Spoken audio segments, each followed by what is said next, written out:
bat taldea gara, Asier Izaskun eta Gorka gara, eta gaur eguzki sistemaren inguruan hitz egingo dizugu.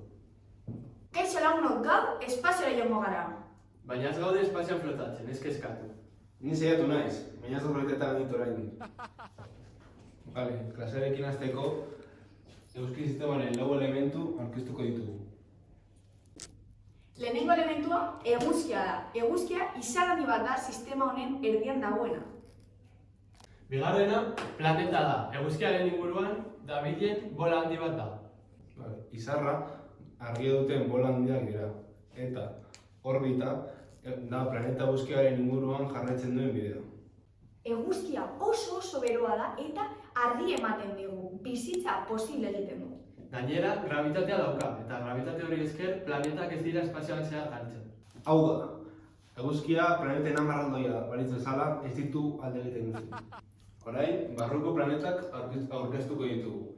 Zergatik dira barrukoak, eguzkitik gertuago daudelako. Lehenengoa, Merkurio da. Merkurio eguzkiaren ondoan dago, oso beroa da, eta planeta guztien artean txikiena da. Gero, artizarra hodei lodiz beteta dago.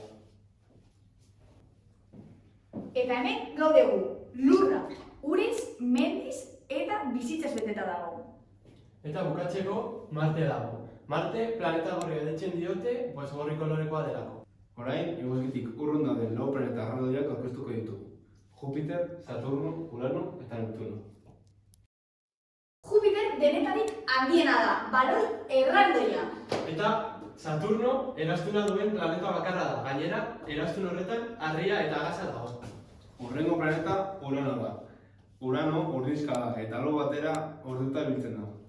Neptuno eguzkitik urrun dagoena da, haize oso azkarrak ditu. Eguzki sisteman planetetatik aparte beste objektu eta edo elementu desberdin daude. Asteroideak, kometak eta gure satelite, ilarra. Asteroideak handiak dien modukoak dira, espazioan dabiltzanak. Kometek guztan diziratzuak dituzte. Izotzez eta hotzez eginda daude. Eta bukatzeko, gure laguna dago, lurraren satelitea, ilarra. Orain planeten konparaketa bisuala egingo dugu. Bi taldetan banatu ditugu, hurbilekoak eta urrunekoak. Hurbilekoak, txikiagoak eta harritsuak dira.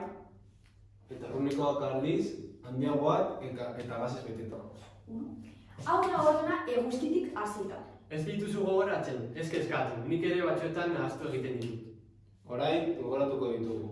Hemen eguzkia, gero Merkurio, artizarra, lurra eta Marte. Hau dira hurbilekoak. Eta gero urrunekoak Jupiter, Saturno, Urano eta Neptuno.